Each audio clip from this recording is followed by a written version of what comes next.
그러면 첫 번째, 자, 12척 남았다. 야, 이 말도 좀 할 만한 사람이 해야죠. 문재인이 이순신 코스프레를 하고 있는데, 이순신 장군이 벌떡 일어나시게 생겼습니다. 네. 자, 원균이죠. 네. 네. 자, 자, 반일 총동원 내린 못난 문재인. 아까 까르페 디에님께서 얘기해 주셨어요. 이순신은 이재용이고, 원균은, 문재인이다.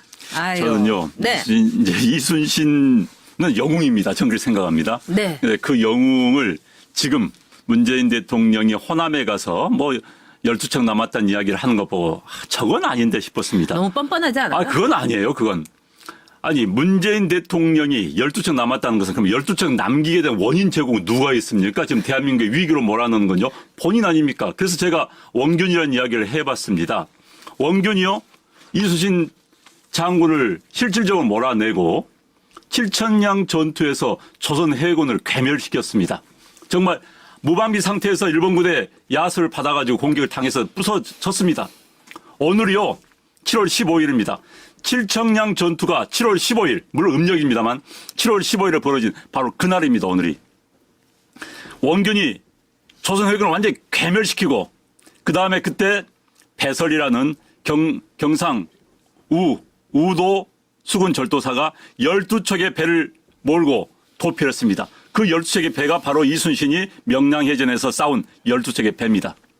바로 오늘이 7천량 전투에서 패배한 바로 그날이에요. 그런데 문재인 대통령이 이순신이 12척이 남았으므로 뭐 싸우자가 아니라 원균처럼 대한민국을 말아먹은 바로 그런 대한민국의 장군이 되고 있는 겁니다. 그런데 12척 이야기를 하고 또 여러 가지 뭐 반일 총동원령을 내려요? 그건 말 안 되는 겁니다, 진짜.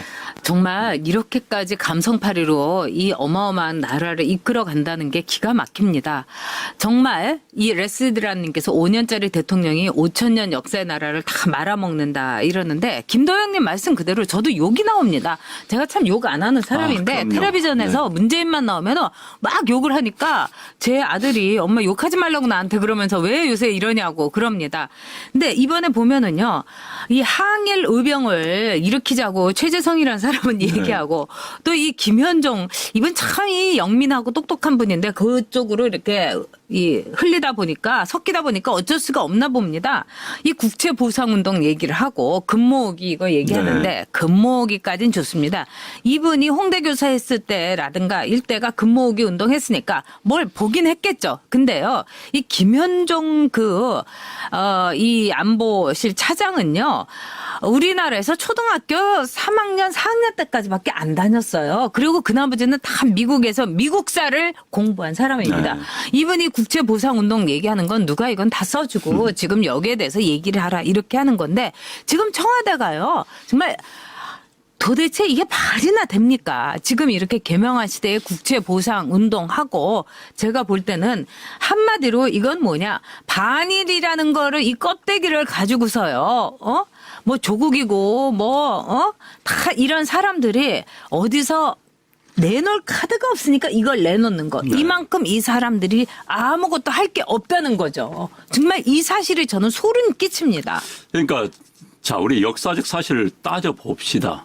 국채보상운동은 나라가 말아먹어가지고 국가 채무를 지게 한 걸 왜 국민이 책임져야 됩니까? 바로 그겁니다. 그렇습니다. 나라가 말아먹은 거예요. 무능한 정권이, 무능한 국가가 나라를 말아먹었기 때문에 국민들이 나선 겁니다. 의병도 마찬가지예요. 당연히 세금 내면 관군들이 싸워야 되는 거 아닙니까?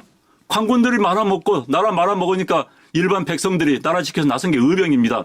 그럼 지금 나라 말아먹은 게 누굽니까? 문재인 정권 아닙니까? 이들이 나라 말아먹었는데 왜 의병, 국채보상 이야기를 하는 겁니다. 할 자격이 없어요, 이 사람들은.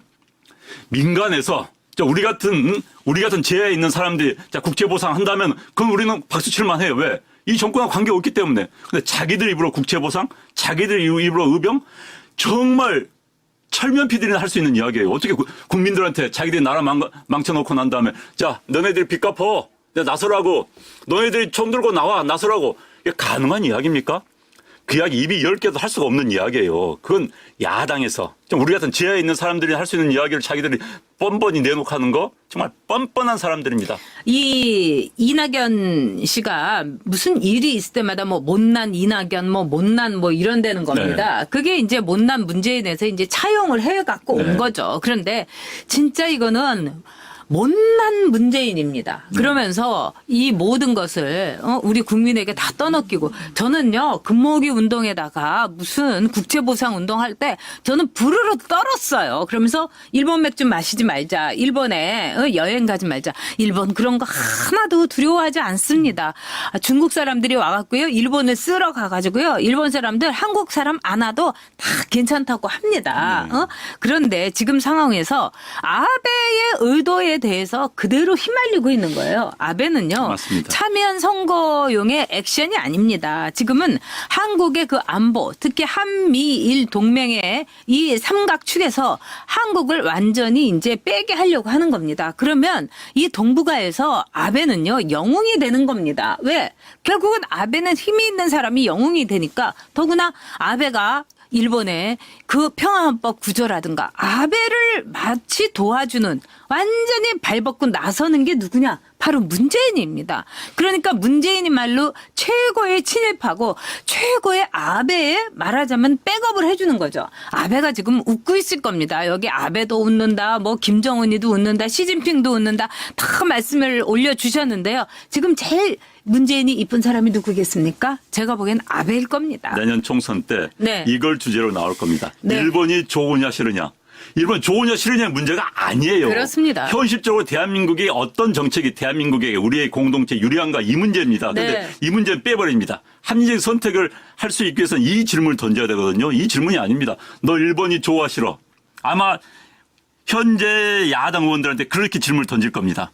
그래서 일본이 싫은 것도 아니고 이런 식으로 이제 중간 이야기 했다가는 너 일본 싫은 거지. 일본이 좋은 거지 이런 식으로 공격할 가능성이 매우 높아요. 그러니까 구도를 친일 반일 구도로 만들어서 선거에 이용하려고 할 겁니다. 그러나 현재 동북아시아 문제에서 친일 반일 구도가 아니에요. 그건 구도로 짜서는 그건 부도덕한 겁니다. 그렇습니다. 네, 그건 일본을 어떻게 이용해서 대한민국에 이익이 되게 할 것인가 아니면 불이익이 되게 할 것인가. 어느 정책이 대한민국의 이익이냐 불이익이냐 이걸 따져야 되는 거예요. 국익에 유리한가 불리한가 따져야 되는데 그 의도가 아니라 친일이냐 팔이냐 해묵은 100년 전에 있을 만한 이야기를 지금 하고 있는 이 정권 분명히 선거 이용합니다. 네. 네. 어차피 이제 그 한일전으로 치르겠다고 얘네들은 큰 그림을 짰습니다. 그다음에 이제 백지연님 말씀대로 국제보상까지 했으면은 그것까지 끄집어냈으면은 이루 말할 수가 없는 겁니다.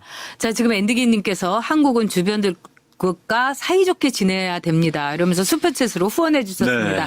네, 김 원장님 감사드립니다. 네. 자.